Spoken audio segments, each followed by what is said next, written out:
दो बहुत खास दोस्त होते हैं। एक का नाम सोनू होता है, दूसरे का नाम गोपाल होता है। गोपाल और सोनू दोनों मिलकर सब्जी बेच रहे थे। सब्जी बेचते बेचते गांव गांव गली गली जब जाते थे, एक दिन एक महिला उनके पास आती है, सब्जी का मोल भाव करने लगती है। सब्जी का मोल भाव करते करते फिर पूछने लगती है कि भैया थोड़ी महंगी सब्जी लगा रहे हो, थोड़ी सस्ती लगा लो। इस तरीके से जब बातचीत करती है, बातचीत का सिलसिला लगभग 1.5 से 2 मिनट तक चलता रहता है। महिला सब्जी खरीदकर आराम से यहाँ से चली जाती है। तभी गोपाल अपने दोस्त को देखता रह जाता है और देखते देखते कहता है कि मुझे तो यकीन नहीं होता, ये महिला तुम्हारी पत्नी की तरह दिखाई देती है, उसी की तरह बात करती है, उसी की तरह मोलभाव करती है, ऐसा लग रहा है जैसे तुम्हारी पत्नी हो। सोनू ने ये बात सुनी है, सुनने के बाद उसे बिल्कुल ऐसा लगा जैसे कि कुछ बात हुई नहीं है। तभी गोपाल कहता है कि तुम्हें मैं कुछ बात कह रहा हूँ, तुम ध्यान क्यों नहीं देते हो। सोनू कहता है कि ध्यान में इसलिए नहीं दे रहा, जिसकी 7 साल पहले मौत हो चुकी हो, जिसकी मौत के इल्जाम में वो 18 महीने तक सलाखों के पीछे गुजार चुका हो, जिसके खुलासे के लिए पुलिस को 15,000 रुपये का इनाम भी दिया गया हो। तुम्हारी जो बातें हैं वो मनगढ़ंत बातें हैं, मुझे तो बिल्कुल यकीन नहीं हो रहा। लेकिन गोपाल अपने दोस्त के पीछे पड़ जाता है। वो कहता है कि हो ना हो, तुम्हें इस मामले को खुद से देखना चाहिए, और तुम्हें क्या, हम दोनों को मिलकर इस मामले को देखते हैं। आखिरकार उन दोनों दोस्तों ने अब यहाँ से अपने आप से जांच पड़ताल करना शुरू किया, और जांच पड़ताल करने के बाद पता चलता है कि जिस महिला से वो बातचीत कर रहे थे वो दरअसल में सचमुच उस सोनू की पत्नी ही होती है। अब इसके बाद ये मामला अखबारों के माध्यम से जब लोगों तक पहुंचता है तो न केवल पुलिस की फजीहत होती है, बल्कि इस घटना की 2 प्रदेशों में गूंज फैल जाती है। लोग सोचने पर मजबूर हो जाते हैं कि आखिरकार पुलिस इस लेवल पर ऐसे काम करती है कि जिससे क्या किसी की भी जिंदगी खराब हो सकती है, बर्बाद हो सकती है। और इस कहानी में भी कुछ ऐसे होता है, कई जिंदगियां थीं जो पूरी तरह से बर्बाद हो गई थी। आदाब, नमस्कार, सत श्री अकाल। मैं उस्मान सैफी। आज की जो सच्ची घटना मैं आपको सुनाने जा रहा हूं, ये सच्ची घटना है राजस्थान प्रदेश का एक जिला है दौसा, और दौसा जिले में ही मेहंदीपुर बालाजी एक धार्मिक स्थल है। यहाँ पर दूर दराज के लोग दर्शन करने के लिए आते हैं। ऐसे ही एक व्यक्ति जिसका नाम सूरज प्रसाद गुप्ता होता है, उसकी पत्नी उर्मिला देवी होती है, और एक बेटी होती है जिसका नाम आरती होता है। तीनों ही बालाजी में दर्शन करने के लिए जाते हैं। दर्शन करने के बाद वो बाजार में, मार्केट में घूम रहे थे, और घूमते घूमते समाधि वाली गली में बम्बई वाली धर्मशाला के पास पहुंच जाते हैं। उसके ठीक सामने एक धार्मिक किताबों की दुकान होती है, तस्वीरों की दुकान होती है। उस तस्वीरों वाली दुकानें जब पहुंच जाते हैं तो यहीं पर आरती तस्वीर देखती रहती है, और तस्वीर देखते देखते अलग अलग तस्वीरों के मोल भाव कर रही थी। सामने 2 लड़के होते हैं, एक का नाम गोपाल सैनी होता है, दूसरे का नाम सोनू सैनी होता है। दरअसल सोनू सैनी ही उसको तस्वीरें दिखा रहा था। आरती ने बातचीत करते करते उन दोनों में कुछ ऐसे आंखें चार हो जाती हैं, उन्होंने कभी कल्पना भी नहीं की थी। जैसे आंखें चार हो जाती हैं, यानी कि दोस्ती होती है, दोस्ती कब कुछ ही पलों में प्यार में बदल जाती है, उन्होंने कभी सोचा भी नहीं था। इसके बाद दोनों एक दूसरे का नंबर लेते हैं, और नंबर लेने के बाद दोनों बातचीत का सिलसिला शुरू कर देते हैं। लड़की अपने घर वापस आ जाती है, लड़का अपनी दुकान पर काम कर रहा था। बातचीत का सिलसिला जब लगातार चल रहा था, तब दोनों ने फैसला किया, क्यों ना हम शादी कर लें, क्यों ना अपना घर बसाएं। और इसी हिसाब को देखते हुए लड़की एक दिन अचानक ही अपनी माँ, अपने पिता को छोड़कर चुपचाप घर से निकल जाती है। और 5 सितंबर 2015 को जब लड़की अचानक से गायब हो जाती है, तो उसकी माँ और बाप ने उस लड़की को हर जगह तलाश करने की कोशिश की। लेकिन 3 दिन के बाद, यानी कि 8 सितंबर 2015 की ये बात है, उस लड़की का अपने ही पिता के पास सूचना पहुंचती है। वो कहती है कि बांदी कुई कोर्ट में जाकर उसने एक सोनू सैनी नाम के लड़के से शादी कर ली है, विवाह कर लिया है। अब वो उसी के साथ रहेगी। उसके गांव का पता वगैरह सब कुछ वो अपने पिता से दे देती है। कहती है कि तुम बिल्कुल परेशान मत होना, मैं इस नई दुनिया में, नई जिंदगी में पूरी तरह से खुश हूँ। अब ये बात सुनने के बाद उसके पिता ने थोड़ा सा इत्मीनान कर लिया, तसल्ली कर ली। इसके बाद वो लड़का, यानी कि सोनू सैनी, अपनी पत्नी आरती को लेकर अपने घर जाता है। घर जाने के बाद अपने ही परिवार वालों को बता देता है कि मैंने इस लड़की से शादी कर ली है। सब कुछ ठीक ठाक चल रहा था, और 8 ही दिन बीते थे कि ये 8वें दिन वो लड़की अचानक से लापता हो जाती है, गायब हो जाती है। उसको गाँव के हर एक हिस्से में ढूंढा जाता है, तलाश किया जाता है, उस लड़की का कहीं कोई अता पता नहीं चलता। तभी सोनू सैनी ने अपने ही ससुर को फ़ोन करता है, और फ़ोन करने के बाद कहता है कि वो 16 सितंबर 2015 से अचानक लापता हो गई है। मैंने उसको हर जगह तलाश करने की कोशिश की, क्या आरती तुम्हारे पास है या नहीं। जब उस लड़की के पिता को ये बात पता चलती है, तो पिता का रो रो कर बुरा हाल हो जाता है। सूरज प्रसाद गुप्ता उर्फ उसकी जो पत्नी होती है उर्मिला देवी, दोनों अपनी बेटी को तलाश करने की तमाम कोशिशें कर रहे थे, लेकिन उसका भी कहीं कोई अता पता नहीं चल रहा था। तभी सूरज प्रसाद गुप्ता अपनी पत्नी को लेकर वृंदावन की कोतवाली यानी कि उत्तर प्रदेश की जिला मथुरा की वृंदावन कोतवाली में जाता है। जाकर कहता है कि मेरी बेटी अचानक से लापता हो गई है, उसकी कहीं तलाश करा दीजिए। पुलिस ने मुकदमा तो दर्ज कर लिया, लेकिन पुलिस ने इस मामले को उतना गंभीरता से नहीं लिया था जितना पुलिस को गंभीरता से लेना चाहिए था। आखिरकार इस घटनाक्रम को यानी कि उसकी बेटी को गायब हुए 6 महीने का समय बीत जाता है, और जैसे ही 6 महीने का समय बीतता है उसके बाद वो बुजुर्ग आदमी जिसका नाम सूरज प्रसाद गुप्ता होता है, वो अखबार पढ़ रहा था, और अखबार पढ़ते पढ़ते उसको एक खबर मिलती है कि उत्तर प्रदेश के ज़िला मथुरा के एक मगोर्रा थाना लगता है, वहाँ पर एक लड़की की लाश मिली है। लड़की की उम्र लगभग 32 के आसपास रही होगी। तभी वो व्यक्ति सीधा थाने पहुँचता है और वहाँ जाने के बाद कहता है कि साहब हो ना हो ये मेरी ही बेटी है। अब उस लड़की के जो लाश मिली थी, उस लाश की कोई शिनाख्त करने वाला, उसकी कोई दावेदारी करने वाला कोई पहुंच नहीं रहा था। और जैसे ही सूरज प्रसाद गुप्ता पहुंचता है तो पुलिस ने थोड़ी सी राहत की सांस ली। आखिरकार पुलिस ने इस मामले की जांच पड़ताल करना शुरू कर देती है। सीधा पुलिस की टीम मेहंदीपुर बालाजी जाती है। वहां से सोनू सैनी और उसके दोस्त गोपाल सैनी को हिरासत में ले लिया जाता है, क्योंकि गोपाल सैनी का भी नाम उस FIR में दर्ज कर लिया गया था। पुलिस ने जब इन दोनों को हिरासत में लिया, हिरासत में लेने के बाद इनसे बातचीत करना शुरू किया जाता है कि तुमने कैसे इसको मारा, क्या वजह थी। वो शुरुआत में तो इधर उधर की बातें करने लगते हैं, लेकिन पुलिस जब अपने तरीके से उनसे पूछताछ करती है तब वो बताने लगते हैं। दरअसल उन दोनों लड़कों को एक कमरे में बंद कर दिया जाता है। उसके बाद एक लड़के का यानी कि सोनू के हाथ के नाखून उखाड़ दिए जाते हैं और उसको 3rd डिग्री दी जाती है। उनको उल्टा बांध दिया जाता है। उनकी पिटाई हो रही थी। जब पुलिस वाले कहने लगते हैं कि इनका एनकाउंटर कर देते हैं, जब बात एनकाउंटर की आती है तब वो अपना जुर्म कबूल कर लेते हैं। कहते हैं कि साहब हमने ही मारा है, वो आरती ही है। पुलिस उन्हें गिरफ्तार करती है और गिरफ्तार करने के बाद जेल भेज देती है। लगभग 9 महीने बीत जाते हैं। 9 महीने के बाद गोपाल सैनी की इलाहाबाद कोर्ट से जमानत हो जाती है और सोनू की जमानत के समय में 18 महीने का समय लग जाता है। लेकिन जब दोनों अपने घर वापस लौट कर आते हैं तो घर की परिस्थितियां पूरी तरह से बदल चुकी थी। दरअसल सोनू जो होता है उसको 4 भाई होते हैं, एक बहन होती है। उनकी सबकी तो शादी हो चुकी थी, लेकिन सोनू सैनी जो सबसे छोटा था उसकी शादी सबसे आखिर में होती है। लेकिन गोपाल जो होता है, गोपाल सैनी के 5 भाई होते हैं और 4 बहनें होती हैं। इसका दूसरा नंबर होता है। दूसरा नंबर होने की वजह से बाकी जो बहन भाई होते हैं इनकी शादी ब्याह ये सब कुछ पीछे छूट जाता है। इसका खुद का रिश्ता लगा हुआ था। जब इसे पुलिस ने गिरफ्तार किया था तब इसे 14 दिन के बाद इसकी बारात जानी थी, लेकिन वो रिश्ता भी टूट जाता है।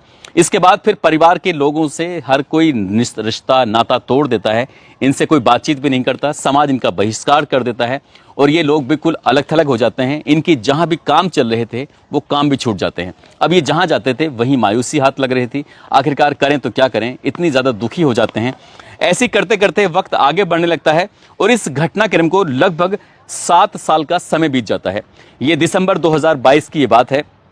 एक दिन ये दुकान पे काम कर रहे थे, तभी एक लड़का आता है।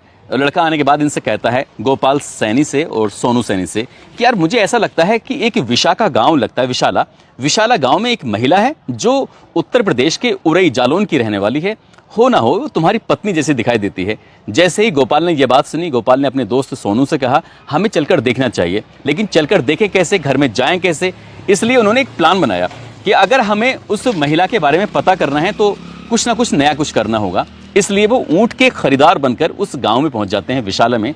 वहां जाने के बाद एक व्यक्ति के पास जाते हैं, कहते हैं कि भाई साहब हमें ऊंट खरीदना है। तो ऊंट दिखाने की एवज में महज 500 रुपये उन्हें देने पड़े थे। सिर्फ ऊंट को देखना था, खरीदो या मत खरीदो। वो 500 रुपये दे देते हैं। लेकिन यहाँ से उस लड़की का यानी कि आरती का कोई आता पता नहीं चलता है। अब ऐसी स्थिति में उन्होंने ठेले का इंतजाम किया। ठेले पे सब्जियां लगाते हैं और सब्जी लगाने के बाद वो पूरे गांव में घूमते रहते हैं। उनका मेन मकसद था, जो घर बताया गया था उसी घर के इर्द गिर्द लगातार घूम रहे थे। इस बात को इसकी पत्नी को खत्म हुए 7 साल का समय बीत जाता है। और वो जब सब्जी का ठेला लगा रहे थे तो इत्तेफाक से आरती ही घर से निकल आती है। और जब आरती आती है तो उन दोनों को वो पहचान ही नहीं पाती, क्योंकि उन दोनों ने अपना रूप रंग बिल्कुल पूरी तरह से बदला हुआ था। जब भेष बदल कर वो जिस तरह सब्जी बेच रहे थे तो उनकी पत्नी यानी कि सोनू की पत्नी आरती जब सब्जी का मोल भाव करने लगती है, तभी मोल भाव करते करते काफ़ी देर हो जाता है। जब यहाँ से चली जाती है तभी सोनू और गोपाल कहते हैं कि ये तो सचमुच वही आरती है जिसकी मौत के इल्जाम में हम लोग जेल जा चुके हैं। तभी वो दोनों यहाँ से सीधा मेहंदीपुर बालाजी पुलिस स्टेशन जाते हैं। वहाँ के SHO से बातचीत करते हैं और SHO साहब से कहते हैं, अजीत बड़सरा से, कि साहब मेरी जो पत्नी है, सोनू कहता है मेरी पत्नी फला गांव में है, जीवित है, और देखो हम उसके लिए मैं 18 महीने और ये मेरा दोस्त 9 महीने के आसपास जेल में रहे हैं और हम पर केस चल रहा है। हम रोज़ तारीखों पर जाते हैं, हम बहुत परेशान हो चुके हैं, आप हमारी मदद कर दीजिए। पुलिस ने जब ये कहानी सुनी तो पुलिस को लग रहा था कि जैसे ये मजाक कर रहे हैं। वो कहते हैं कि बिना सबूतों के हम बात नहीं करते। अब ऐसी स्थिति में ये तो इन्हें पता चल ही चुका है कि वहां पर महिला है, इनकी आरती है, लेकिन आगे कैसे पता करें, इसके लिए इनके दिमाग में एक ख्याल आया।